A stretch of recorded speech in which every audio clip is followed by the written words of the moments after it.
The morning sun warmed James's old hands as he worked in his garden. At 78, his fingers weren't as nimble as they once were, but they still knew how to care for his roses. These flowers had been his peace since he retired from the post office 15 years ago. Every morning, weather permitting, he'd be out here talking to his plants like old friends. "You're looking good today," he told a particularly vibrant red bloom. "Just need a little trim here." The neighborhood was quiet at this hour. Most folks had already left for work, and the street had that peaceful mid-morning calm that James treasured. His little brick house wasn't fancy, just a modest two-bedroom he'd bought when he came back from Vietnam. But it was his. 43 years in the same house. He'd raised his son here, watched the neighborhood change, seen trees grow from saplings to giants that now shaded his yard. James adjusted his veteran's cap, wiping sweat from his brow. The hat was faded now, but he wore it with the same pride as when it was new. The service pins caught the sunlight, little reminders of a time when he was young and fighting in jungles halfway around the world. The sound of car engines broke his concentration. 2 police cruisers pulled up to the curb, their tires crunching on the street. James straightened up slowly, his back protesting the movement. He hadn't been expecting visitors. 2 officers stepped out. One was tall and broad-shouldered with close-cropped blonde hair. His nameplate read Delaney. The other was shorter with a trim mustache. Ramirez. "Morning, officers," James called out, friendly but cautious. In his 78 years, he'd learned that police showing up unannounced was rarely good news, especially for a black man, even an elderly one. Officer Delaney approached, hand resting near his holster. "Sir, we've received calls about a suspicious person in this area." James blinked, looking around. "Suspicious person? I don't see anyone but me, and I'm just tending to my roses." "That's why we're here to talk to you," Delaney said, his tone making it clear that James was the suspicious person in question. "Do you live at this residence?" A familiar weight settled in James's chest, the same one he'd felt countless times throughout his life. "Yes, officer. This has been my home for 43 years. We're going to need to see some identification," Ramirez said, moving to flank James from the other side. "My ID is inside the house." "And you're claiming this is your house?" Delaney asked, emphasis on the word claiming, in a way that made James's jaw tighten. "It's not a claim, officer. It's a fact. My name is James Wilson. My mail is right there, in that mailbox with my name on it. There are pictures of me and my family through that front window. I've lived here since 1982. Delaney and Ramirez exchanged looks. "Sir, we've had reports of break-ins in this neighborhood. Someone saw you around this property and was concerned." James almost laughed, but experience had taught him that laughing in situations like this rarely helped. "So because I'm an old black man working in my own garden, someone called the police? Is that what we're saying here?" "No one said anything about race, sir," Ramirez cut in quickly. "We're just following up on a call." By now, a few neighbors had taken notice. Mrs. Chen from across the street was watching from her porch. The new couple that had moved in 2 doors down had stopped their car at the curb, watching the scene unfold. Nobody approached. Nobody spoke up. "Can you please sit on the steps while we run some checks?" Delaney gestured toward the front porch. "You want me to sit on my own front steps while you run checks on whether I live in my own home?" The unfairness of it burned in James's throat. "It's just procedure, sir." Knowing that resistance would only make things worse, James slowly made his way to his porch and sat down. His knee ached from kneeling in the garden, and his heart ached from the indignity of it all. As he sat, he thought about his son. Michael was on the other side of the world right now, commanding men in situations most people couldn't imagine. If Michael could see his father now, being treated like a criminal on his own property. The thought made James's chest tighten with both pride and pain. Officer Delaney spoke into his radio while Ramirez stood watching James as if he might suddenly bolt, a laughable thought given his arthritis. James looked down at his gardening gloves, soil-stained and worn. He'd worn different gloves once, military-issued, holding a rifle instead of pruning shears. He'd fought for this country, bled for it, lost friends for it. And here he was, being questioned about whether he belonged in his own home. "Sir, why don't you have your ID on you?" Ramirez asked, filling the silence. "Because I'm gardening in my front yard, officer. I didn't think I needed to carry identification to trim my own roses." More neighbors had gathered now, watching from a safe distance. James recognized most of them. People who waved to him every day but now stood silent as he was humiliated. "I'm going to need to verify your identity," Delaney said, returning from his car. "You say you're James Wilson and this is your residence?" "That's right. And you have proof of this inside?" James nodded. "My driver's license, my VA card, and about 40 years of memories. I'll need to see that identification. So I can go inside and get it?"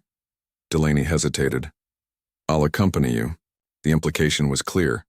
They didn't trust him to enter his house alone. James stood slowly, his dignity the only thing he refused to surrender.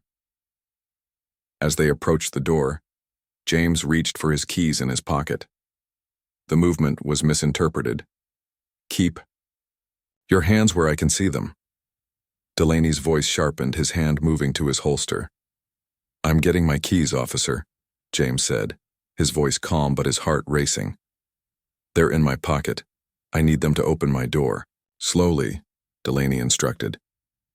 With deliberate movements, James retrieved his keys and unlocked his front door. Inside, the house was neat and modest. Photos lined the walls, James in his army uniform, his late wife smiling on their wedding day, and their son through various stages of life, including several in military dress uniforms. "My wallet is in the bedroom," James said. "Lead the way," Delaney replied, following closely. In the bedroom, James pointed to his wallet on the dresser. "Right there." Delaney picked it up and opened it, examining James's driver's license. The address matched. Next to the license was a worn photograph of James in his army uniform and a military ID card. "You were in the service?" Delaney asked, his tone slightly less harsh. "Vietnam. 173rd Airborne Brigade, 1967 to 1969. Something flickered across Delaney's face, but it didn't change his procedure. "Wait here." Back outside, James watched from his doorway as Delaney and Ramirez conferred. They were running his name through their system. He'd never been arrested, never had so much as a parking ticket in the last 20 years. But still they checked. Mrs. Chen had ventured closer now. "James, is everything okay?" she called from the sidewalk. Before he could answer, Officer Ramirez intercepted. "Ma'am, please stay back. We're conducting police business." "But that's Mr. Wilson," she protested. "He's lived here forever." "You know this man?" Delaney asked sharply. "Of course I know him. He's given me gardening advice for years. He helped my husband set up our sprinkler system." More neighbors were speaking up now, as if Mrs. Chen had broken a spell of silence. "That's James Wilson," called a man from down the street. "He's the one who organizes the neighborhood watch." "He helped my kids with their paper route," another added. James stood straighter, warmed by their words, but saddened it had taken this long for anyone to speak up. Delaney's radio crackled. He listened, then spoke briefly before returning to James. "Mr. Wilson, everything checks out. We apologize for the inconvenience, but we have to follow up on all calls." James merely nodded, too tired suddenly to form words. As the officers prepared to leave, James's phone rang. He pulled it from his pocket, recognizing the secure number. His son always seemed to know when something was wrong. "I need to take this," he told the officers, who were already retreating to their cars. James answered the phone as the police cruisers pulled away. "Hello, son." 6,000 miles away, his boy's voice came through clear and worried. "Dad, the security system alerted me. Why were the police at the house?" James sighed, looking at the garden he'd been so peacefully tending just an hour ago. "Just a misunderstanding, Michael. Nothing for you to worry about." "What kind of misunderstanding?" "Involves 2 police cars at your home? The kind that's been happening to men who look like me since before you were born," James said softly. "It's handled now." The silence on the other end told James his son understood exactly what had happened. When Michael spoke again, his voice had a calm, controlled edge that James recognized. The voice of command. "I'm making some calls, Dad. This won't happen again." "Michael, don't make trouble. You've got more important things to worry about." "Nothing is more important than you, Dad." "Nothing." As James hung up, he looked around at the neighbors now going about their business, at the roses still waiting for his attention, at the house that had been questioned as his own. He didn't know what calls his son was making, but he knew Michael had a power and authority he had never possessed. James put his phone away and returned to his garden. The roses still needed tending, regardless of what had happened. He would finish what he started. That's what he had always done.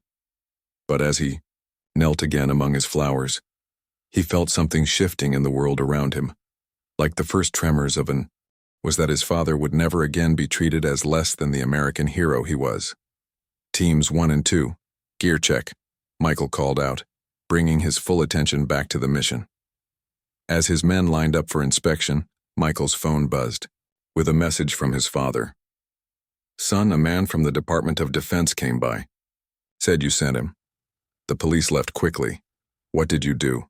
Michael replied, "Just made sure the right people knew what was happening. Are you okay?" His father's response came quickly.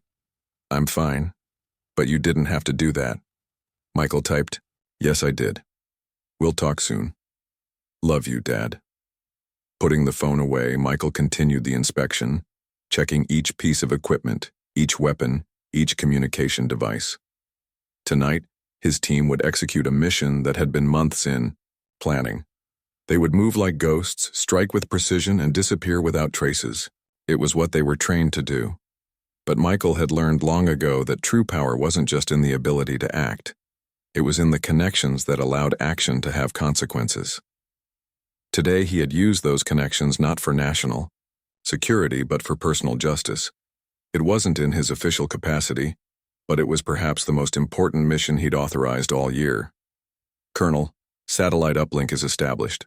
Command is standing by for your final confirmation," the communications officer reported.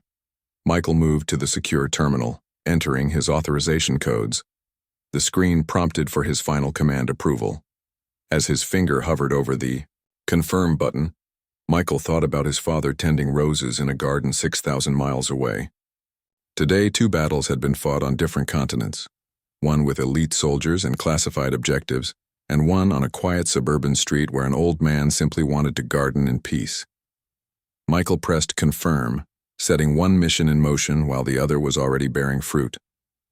"Operation is live," he announced to his team. "Move out in 30 minutes."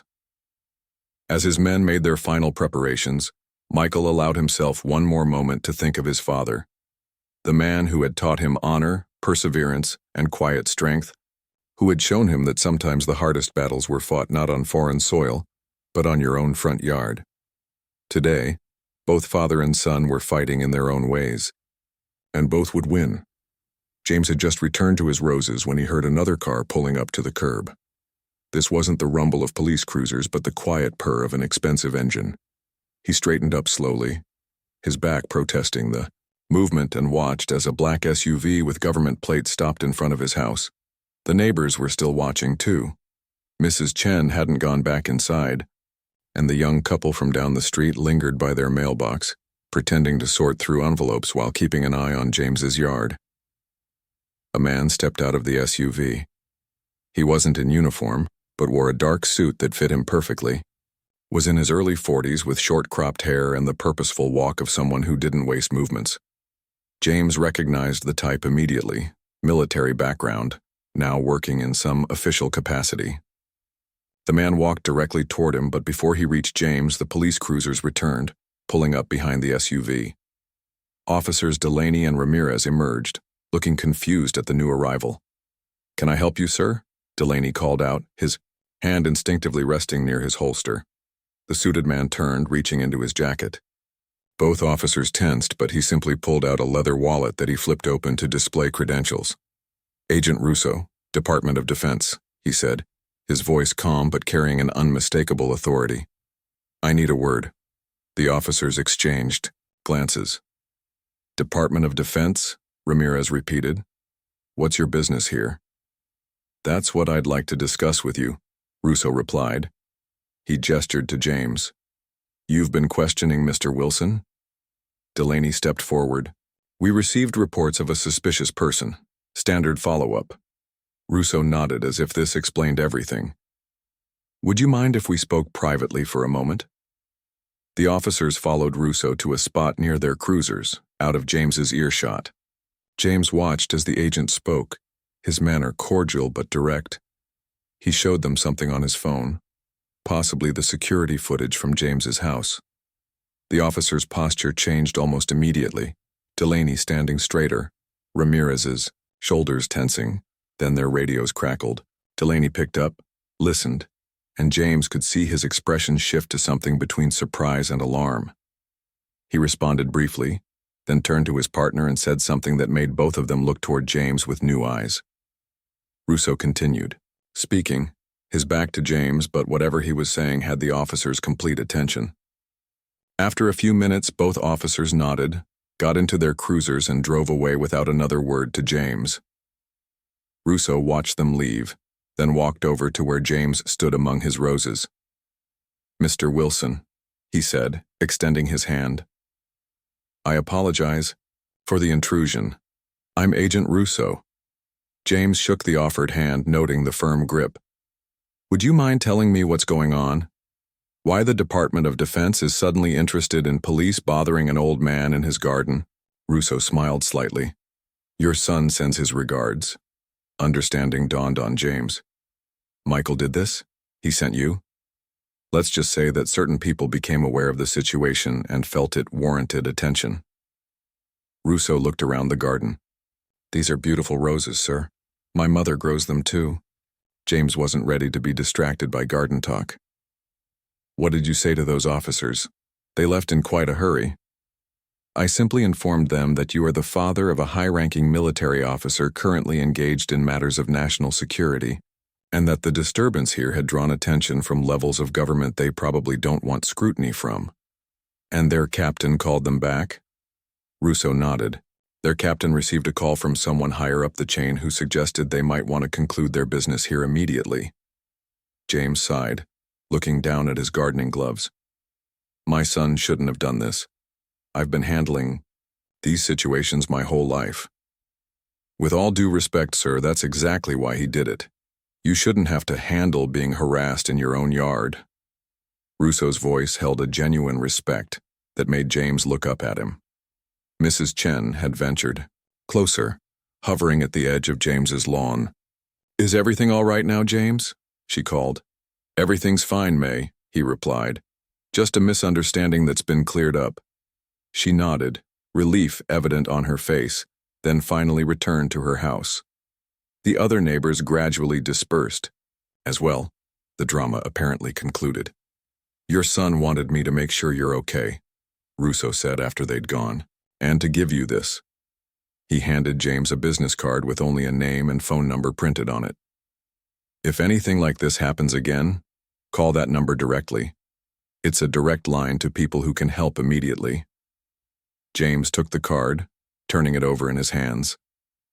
I've lived in this neighborhood for over 40 years, been a taxpayer for 60, fought for this country, and I still need special connections to keep from being treated like a criminal in my own yard?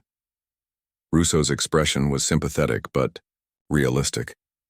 The world isn't what it should be, sir. Your son knows that better than most. He just wants to make sure you're protected. He has more important things to worry about. He was quite clear that nothing is more important to him than your safety and dignity. James pocketed the card, emotion welling in his throat. His son, the little boy he'd raised alone after his wife died, now had the power to make government. Agents and police captains jumped to attention. It was a strange world indeed. Would you like some iced tea, Agent Russo? James asked, the southern hospitality his mother had instilled in him taking over.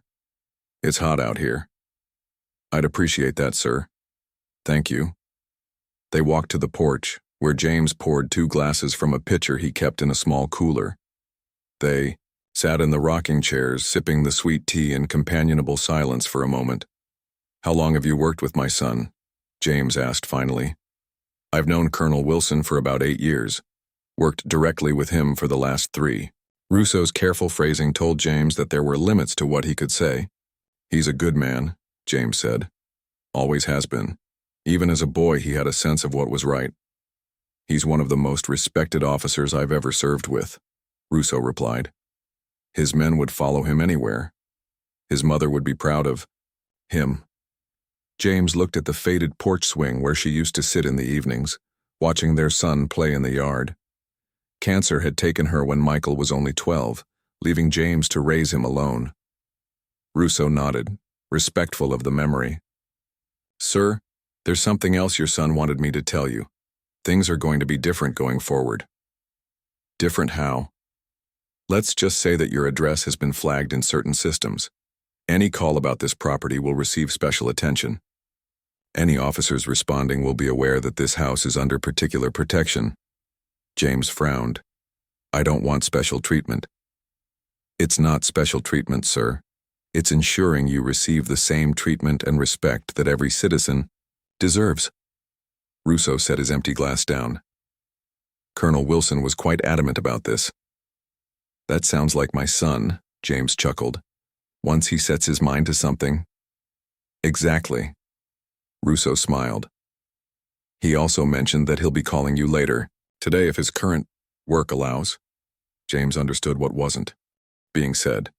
His son was likely in the middle of an operation, something dangerous and classified, yet he'd taken time to ensure his father's safety. Please tell him I'm fine, and he should focus on his job, James said. I don't want him distracted.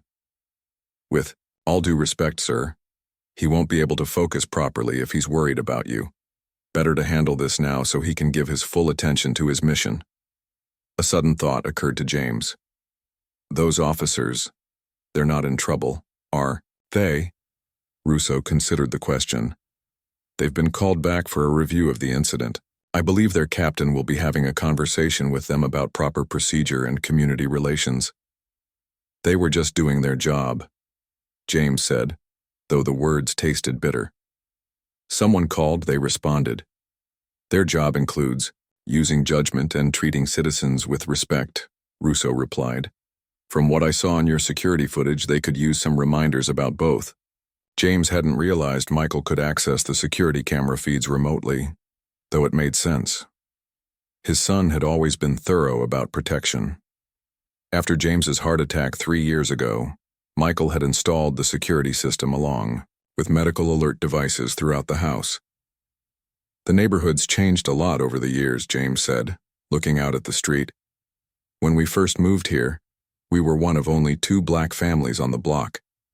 Some folks weren't happy about it. We had our windows broken twice that first year. And now, Russo asked, now it's different, more mixed.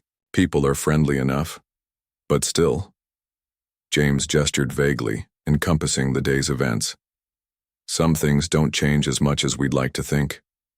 Russo nodded. That's why what happened today matters. Changes don't just happen on their own. Sometimes they need a push. My son giving them a push from halfway across the world, James said with a small smile. He's in a position to do so, Russo said simply. Not everyone is.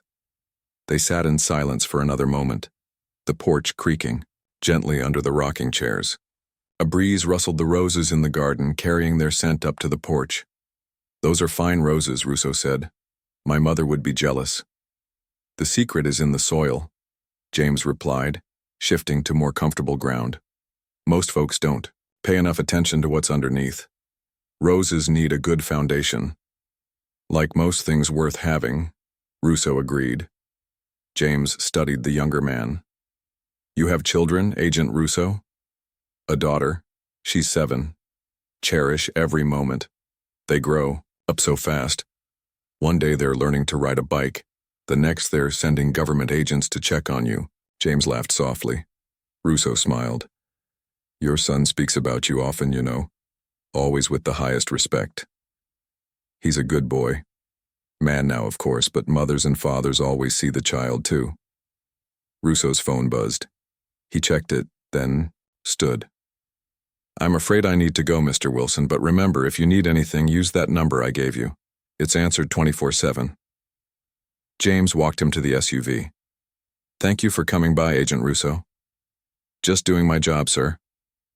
Russo opened his car. Tor then paused. "One more thing. Your son mentioned you might be getting a call from the police captain later today. A personal apology." James raised his eyebrows. "That would be a first." "Like I said, some changes need a push."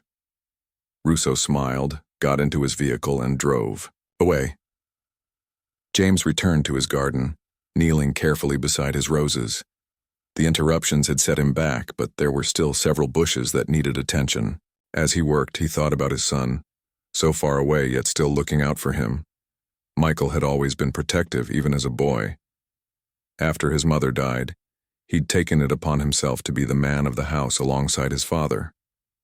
At 10 years old, he was checking the doors were locked at night, making sure James ate properly when grief made food taste like ashes.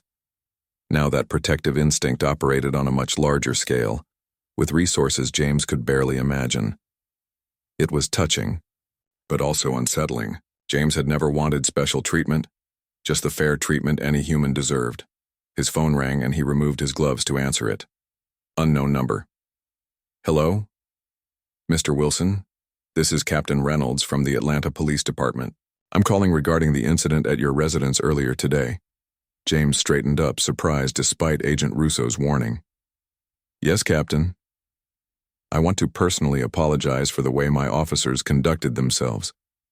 It was brought to my attention that they failed to treat you with the respect you deserve, both as a citizen and as a veteran who served our country." "I appreciate the call, Captain," James said, genuinely surprised. "But may I ask what brought this to your attention so quickly?" There was a pause on the line. "Let's just say we received some calls from people who take these matters very seriously. I've already spoken with Officers Delaney and Ramirez. They'll be visiting you tomorrow to personally apologize, and they'll be undergoing additional training on community relations and implicit bias." "That's thorough," James said, unsure how to respond to such unprecedented accountability. "It's the least we can do. Your service to this country and your standing in the community deserve our utmost respect." The captain's tone was sincere. "If you ever have concerns in the future, please don't hesitate to contact me directly." After the call ended, James sat on his garden bench, processing the day's events. In 50 years of dealing with similar situations, he'd never received an apology from anyone, let alone a police captain. His son had set something in motion that went beyond just protecting his father. He was forcing a reckoning, an acknowledgement of wrongs that were too often ignored. As the afternoon sun began its descent, James finished his work with the roses. Each bush was now neatly trimmed, the dead growth removed to make way for new blooms. Like his garden, the world needed regular tending to keep the harmful elements from taking over, and sometimes that meant cutting away what was poisonous to allow healthier growth. His son understood that principle well, it seemed. James smiled as he gathered his tools, thinking of the little boy who had watched him garden, asking endless questions about why some things needed to be cut away so others could thrive. The lessons had taken root deeply indeed. The next morning dawned clear and bright over James's little house. He woke early as always, his body still keeping the schedule it had learned during his years in the army and later at the post office. Some habits never left you, no matter how many decades passed. He made his coffee strong, the way he liked it, and carried it to the front porch. The morning air was cool and fresh, the neighborhood quiet except for birdsong and the occasional car heading to early shifts. His roses looked good after yesterday's attention, standing tall in the gentle light. James had just settled into his rocking chair when a gleaming black sedan pulled up to the curb. The car was government issue, not police, but something more, official. A man in a crisp uniform stepped out, his posture military straight. Even from the porch, James could see the insignia of a police captain. "Good morning," the man called, walking up the path to the house. "Mr. Wilson, I'm Captain Reynolds." James set his coffee down and stood, old habits of respect for rank kicking in despite himself. "Captain, what can I do for you?" Reynolds climbed, the porch steps removing his cap. He was younger than James had expected for a captain, maybe mid-40s with close-cropped hair going gray at the temples, and a face that looked like it didn't smile often. "I spoke with you on the phone yesterday, sir, about the incident with my officers." "I remember," James said, gesturing to the other rocking chair. "Would you like some coffee?" "Thank you, sir, but I won't take much of your time." Reynolds remained, standing. "I wanted to personally deliver this." He handed James an envelope with the police department seal. James opened it to find a formal letter of apology on department letterhead, signed by the captain himself. "I also wanted to inform you that Officers Delaney and Ramirez have been placed on administrative leave, pending a full review of the incident," Reynolds continued. "They'll be required to complete additional training before returning to regular duty." James looked up from the letter, surprised. "Administrative leave? Isn't that rather severe for what happened?" "They didn't hurt me." Reynolds's expression was professionally neutral. "Sir, with all due respect, what happened here was unacceptable. My officers failed to follow proper procedure and showed disrespect to a homeowner and veteran. That's not how we train our people to conduct themselves." James had a strong feeling that there was more behind this visit than standard police procedure. "Captain, I appreciate your concern, but I can't help wondering why this particular incident has received such thorough attention." Reynolds shifted slightly, the only crack in his professional demeanor.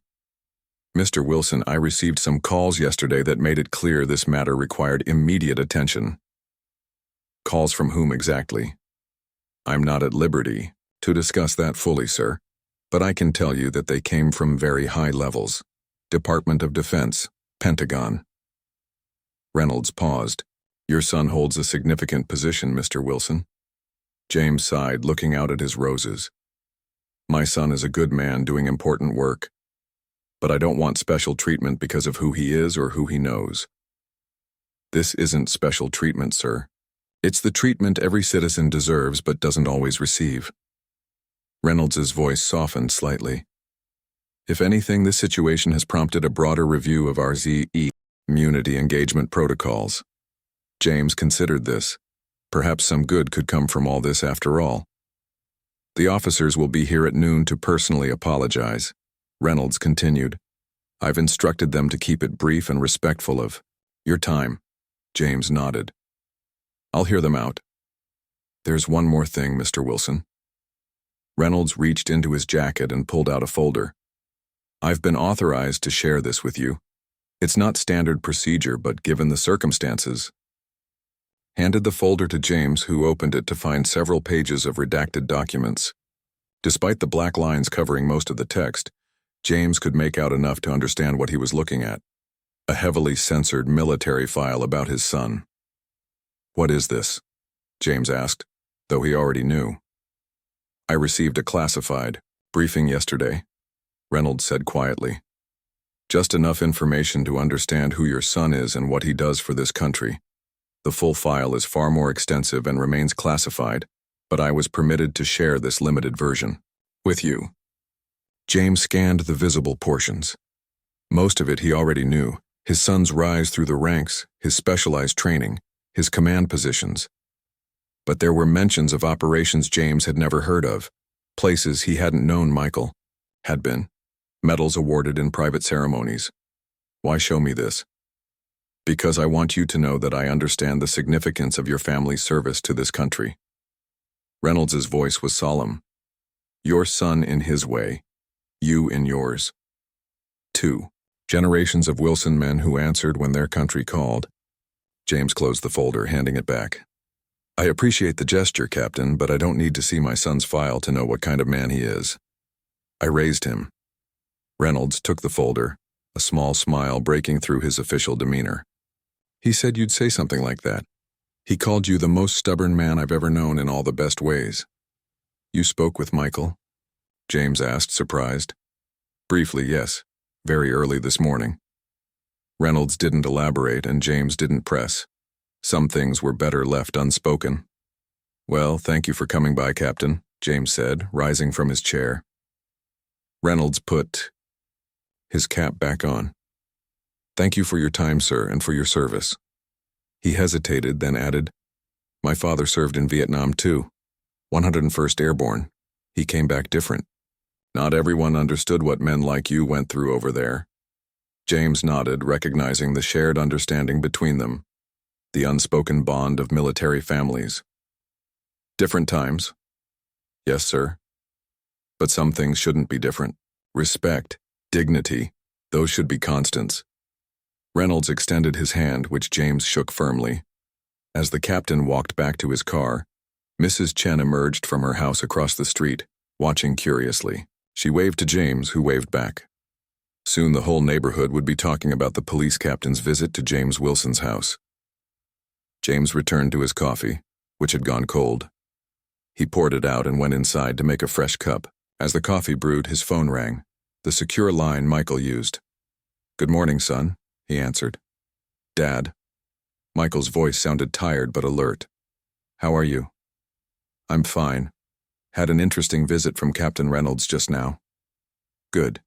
He seemed like a reasonable man when we spoke. James shook his head, though his son couldn't see it. You've been busy, haven't you? Government agents, police captains, classified briefings. Just making sure you're treated with the respect you deserve, Michael replied. Did the captain show you the file? He did. Lot of black lines in it. Michael chuckled. Some things even I can't declassify. I don't need to know all your business, son. I just need to know you're safe. I am. There was a pause. The officers who bothered, you will be there at noon, so I heard. Don't you have more important things to worry about? World-saving things? Nothing is more important than family, Dad. You taught me that. James felt a lump form in his throat. Well, I appreciate what you've done, even if it feels like overkill, to me. It's not just about you, Dad, Michael said, his voice growing serious. It's about making sure things change. This happens too often to too many people who don't have the connections I do. I know, son. I've set up something more permanent too, Michael continued. A program through the VA for elderly veterans, especially minorities. Better community integration with police departments, training initiatives, support systems. You did all that in one day? I made the calls. The right people are running with it now. Michael paused. The Wilson Initiative, they're calling it. Named after you? James asked, proud despite himself. Named after you, Dad. Your service, your dignity, your quiet strength. That's the example they'll be following. James had to take a moment before he could respond. I don't know what to say, Michael. You don't have to say anything. Just know that what happened to you is going to help a lot of other veterans who deserve better. They talked for a few more minutes about lighter matters. James's roses, Michael's plans to visit when his current assignment ended, the leaky faucet in the downstairs bathroom that James insisted he could fix himself. When they hung up, James sat in his kitchen, marveling at how events had unfolded. His son had taken a moment of indignity and transformed it into something that might help others. That was the true measure of power. Not what you could do for yourself, but what you could do for others who had no voice. At noon precisely, a police cruiser pulled up in front of the house. Officers Delaney and Ramirez emerged, looking uncomfortable, in their dress uniforms. James met them on the porch, offering them seats and iced tea, which they accepted awkwardly. Mr. Wilson, Delaney began, clearly rehearsed but sincere, we want to apologize for our conduct yesterday. We failed to treat you with the respect you deserve, both as a homeowner and as a veteran who served this country. We've been reviewing proper community engagement procedures, Ramirez added. What happened was unacceptable and we take full responsibility. James studied them. Yesterday they had been authority figures, making him feel like an intruder in his own home. Today they were humbled, aware that they had crossed a line and been called on it. I accept your apology, James said simply. We all have learning to do in this life. The important thing is that we do learn. Relief crossed their faces. They clearly hadn't expected forgiveness to come so easily. There's something else, Delaney said, reaching into his pocket. We found this when we were looking into your service record. He handed James a small box. Inside was a purple heart medal. James stared at it, confused. I don't understand. I already have my Purple Heart. This isn't yours, sir, Delaney explained. It belonged to your squad mate, Private Robert Davis. It was never delivered after his death. According to the records, you were the one who carried him to the medevac helicopter after he was hit. James's hands trembled slightly as he looked at the medal. Bobby Davis, 20 years old, from some small town in Ohio. They'd played cards together the night before that last patrol. His family is gone now, Ramirez said quietly. The department thought you might want to have it, as his squad mate. James closed the box gently. Thank you. I'll keep it safe. After the officers left, James sat with the small box in his hands, memories washing over him. Vietnam seemed like several lifetimes ago. The heat, the fear, the brotherhood forged in impossible circumstances. Bobby Davis had been a funny kid, always telling jokes about his girlfriend back home and the farm they were going to have someday. The front door opened and Mrs. Chen poked her head in. She'd taken to checking on James daily since his heart attack, usually bringing food under the thin pretense that she'd made too much for herself. James, I saw the police were here again. Everything okay? She carried a container that smelled of her famous dumplings. Everything's fine, May. Better than fine, actually. He smiled, gesturing for her to come in. They were apologizing for yesterday. Her eyebrows shot up. Police apologizing? Now I've seen everything. She set the container on the coffee table. Dumplings. Too many for just me. Of course, James said, the familiar routine comforting. Would you like some tea? I was just about to make some. As they sat together, James told her about the Wilson initiative that Michael was setting up. May listened, nodding occasionally, her shrewd eyes missing nothing. Your son is a good man, she said when he finished. Like his father. I try, James said modestly. No, you succeed. May had never been one to sugarcoat her opinions. This neighborhood is lucky to have you. Those roses of yours make everyone's property values go up. James laughed. Is that why you bring me dumplings? To protect your property value? Maybe. She smiled, the joke an old one between them. But mostly because you're my friend and you've been alone too long. That evening, as the sun set over his garden, James sat on his porch swing thinking about the events of the past 2 days. His quiet life had been disrupted. Old wounds reopened, but perhaps something important had been accomplished too. His phone buzzed with a text from Michael. Program officially approved. Funding secured. The Wilson Initiative launches next month. James smiled, imagining how his late wife would have reacted to all this. Her quiet husband suddenly at the center of a program that might help thousands of veterans across the country. She would have been proud but not surprised. She had always seen the quiet strength in him that others often missed. The Purple Heart box sat beside him. The swing. Tomorrow he would find a proper place for it in his home alongside his own medals that he kept in a drawer, rarely looked at. Bobby Davis deserved to be remembered, as did all the young men who never came home. As darkness fell, the neighborhood settled into its evening rhythm. Porch lights came on. Children were called inside for dinner. Dogs barked their good nights to each other.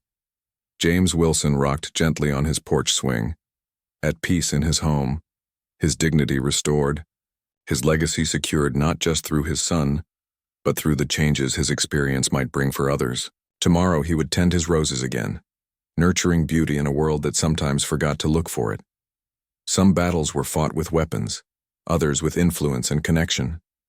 But the most important ones, the ones for dignity and respect, were fought every day in small moments that could, with the right attention, bloom into something that changed the world. 3 months had passed since police officers had questioned James in his own front yard. Summer had given way to early fall, bringing cooler mornings and golden afternoons that were perfect for gardening. His roses were nearly done for the season, But the chrysanthemums were showing their rich colors and the garden remained James's daily joy. This particular morning, however, was different. James stood in his living room, adjusting his tie in the mirror. Not his everyday clothes, but his best suit, the one he wore to church on special Sundays and to the occasional wedding or funeral. Today it was for neither of those things. His phone rang. Mrs. Chen calling to check on him as she did most mornings. "Are you ready for your big day?" she asked without preamble. "As ready as I'll ever be," James replied, smoothing his tie one last time. "I still don't understand why they want me to speak. I'm not good at speeches. You just tell the truth, James. That's all anyone needs to hear." Easy for her to say. Mrs. Chen could talk to anyone, anytime, about anything. James had always been the quiet type, preferring actions to words. A car horn sounded outside. His ride had arrived. "I've got to go, May. My car's here." "Call me tonight and tell me everything," she insisted before hanging up. James grabbed his cane, not because he needed it for walking, but because his son had insisted he bring it for effect. Michael always did think of the details. Outside, a sleek black car with government plates waited. The driver, a young man in a dark suit, jumped out to open the door for him. "Good morning, Mr. Wilson. I'm Tom. I'll be driving you today." James nodded his thanks and settled into the back seat.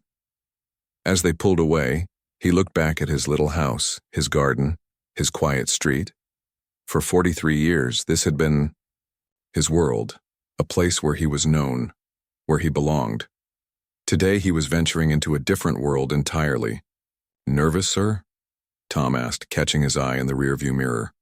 "A bit," James admitted. "Not every day an old man like me gets invited to speak at a press conference."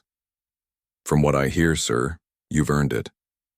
The drive took them downtown, through neighborhoods that changed from residential to commercial, finally arriving at the gleaming government complex that housed various federal offices. Tom pulled up to a side entrance where a woman in a suit waited. "Mr. Wilson," she said as Tom opened his door. "I'm Lisa Harris from the VA. It's an honor to meet you. We're so glad you could come today." She led him inside, through security checkpoints, where guards nodded respectfully, and into an elevator that required a keycard to operate. As they rode up, she briefed him on the schedule. "The secretary will speak first, followed by the police commissioner. You'll be introduced third. Just say what you feel is right. No need to stick to any script. This is your initiative as much as anyone's, the Wilson Initiative. 3 months from idea to implementation, record time for a government program." But then, his son had always been efficient. The elevator doors opened onto a busy floor where people hurried in all directions, carrying folders and looking important. Lisa led him to a small waiting room. "The press conference starts in 20 minutes. Can I get you anything? Water? Coffee?" "Water would be fine, thank you." Left alone, James took a deep breath. How had he, James Wilson, retired postal worker and Vietnam veteran, ended up here? The answer, of course, was his son. Michael had taken a moment of injustice and transformed it into something larger. A program designed to protect elderly veterans, particularly minorities, from the very treatment James had experienced. His phone buzzed with a text. "Speak of the devil. You'll do great, Dad. Just be yourself, that's more than enough." James smiled. Michael couldn't be here today. His work kept him away. But he was clearly monitoring things from wherever he was. "Wish you were here," James texted back. "Me too. But this is your moment. You earned it." A knock at the door interrupted his thoughts. Lisa returned with his water and someone else. A tall man in full military dress uniform adorned with numerous medals and insignia indicating high rank. "Mr. Wilson, this is General Hayward. He'd like a word before the press conference." James started to stand, military respect ingrained even after all these years, but the general waved him back to his seat. "Please stay seated, Mr. Wilson. I'm the one who should be standing for you." The general's voice was deep and commanding, but kind. Lisa discreetly left, closing the door behind her. "I wanted to meet you in person," General Hayward said, taking the seat across from James. Your son is one of the finest officers I've ever had the privilege to command. James nodded. Thank you, sir. I'm very proud of him. He speaks highly of you. Says everything good in him came from your example. James felt a swell of emotion but kept his composure. Michael gives me too much credit. I don't think so. The general leaned forward slightly. I know the broad strokes of what happened 3 months ago. What I want you to know is that your son's response, turning a personal injustice into a national program that will help thousands, that's the kind of thinking that makes him exceptional in his field.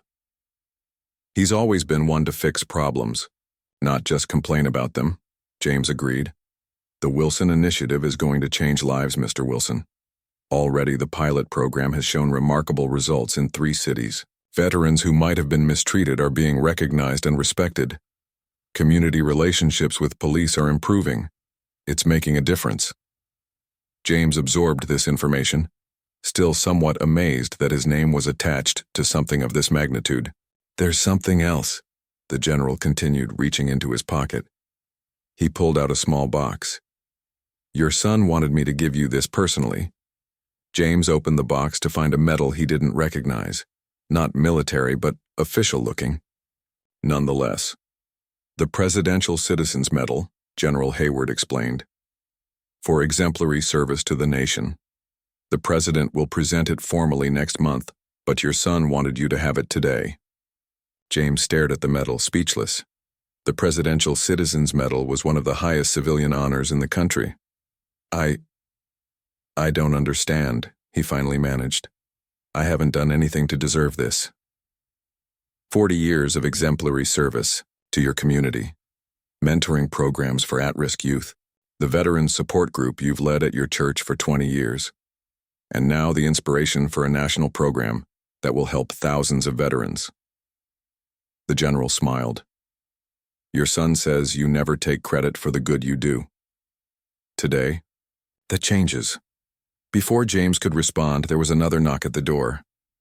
Lisa poked her head in. It's time, gentlemen. The press conference was held in a large room already filled with reporters and cameras. At the front was a podium with the seals of several government departments.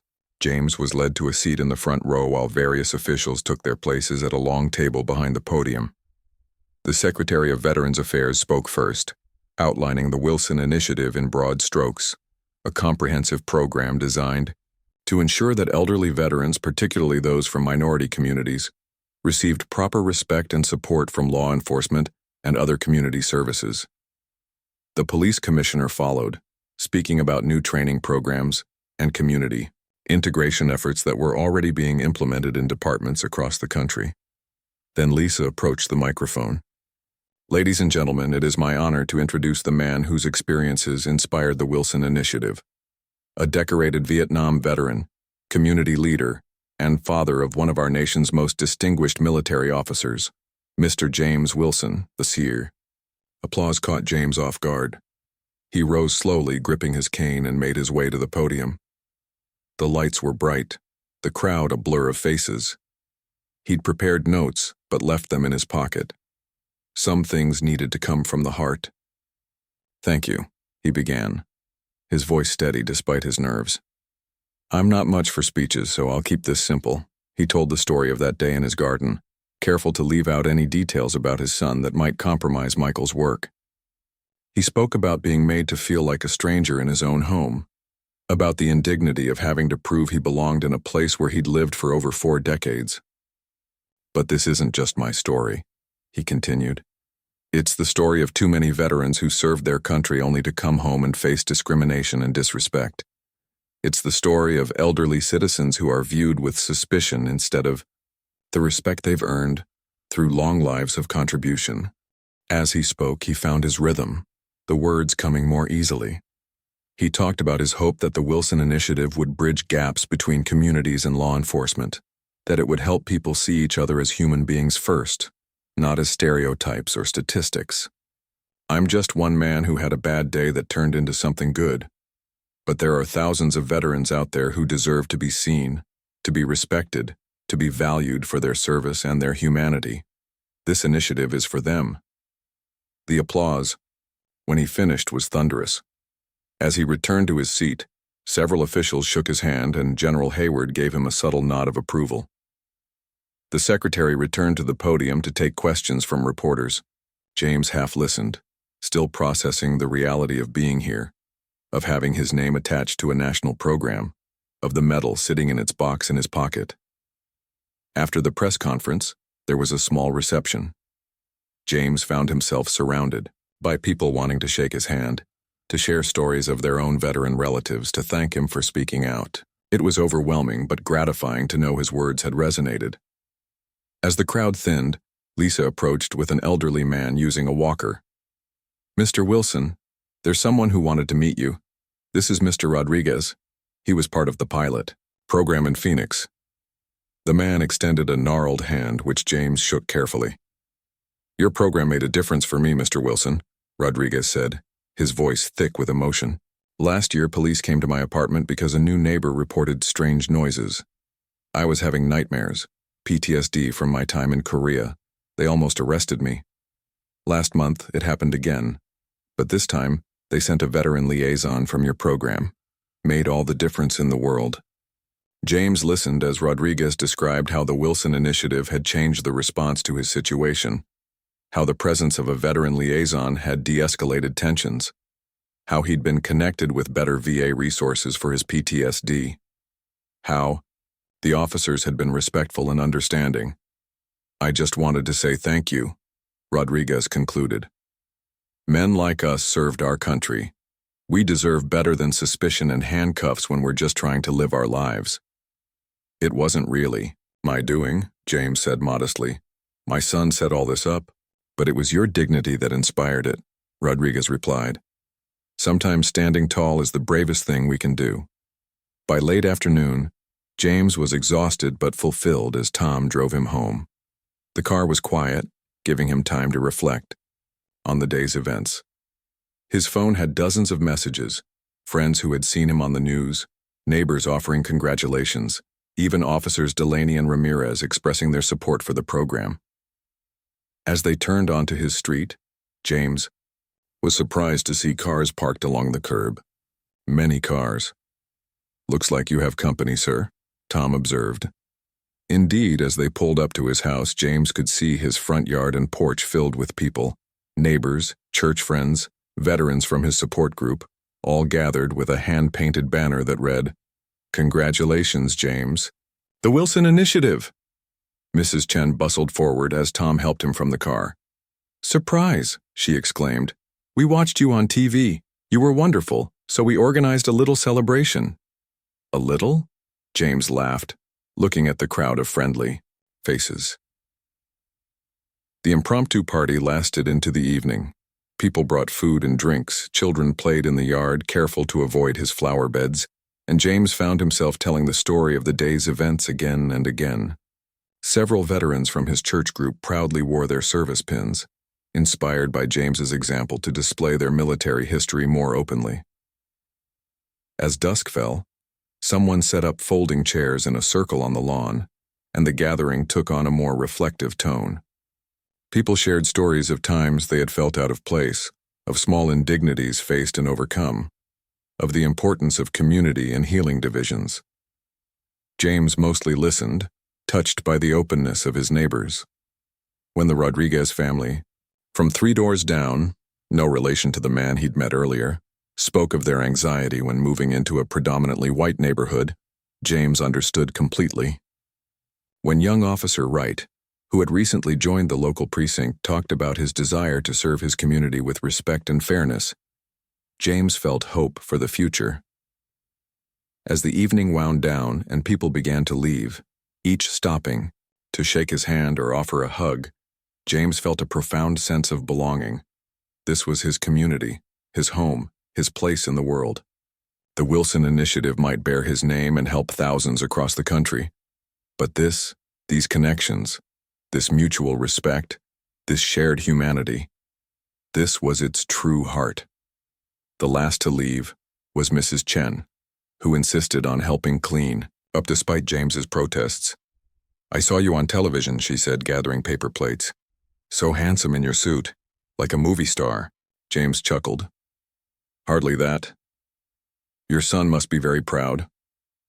I hope so, James said softly. Everything good in him, he says, came from me.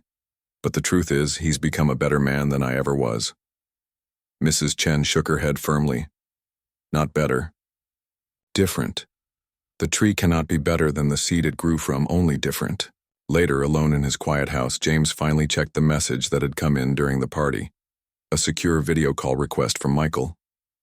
He connected, and his son's face appeared on the screen, looking tired but pleased. Dad. You were amazing today. I just spoke the truth, son. Sometimes that's the hardest thing to do. Michael's image was slightly grainy, the connection imperfect, but his pride was unmistakable. General Hayward gave you the medal? James nodded, pulling the box from his pocket. I don't deserve this, Michael. Yes, you do. More than anyone. I know. Michael leaned closer to the camera. The president called me personally after your speech.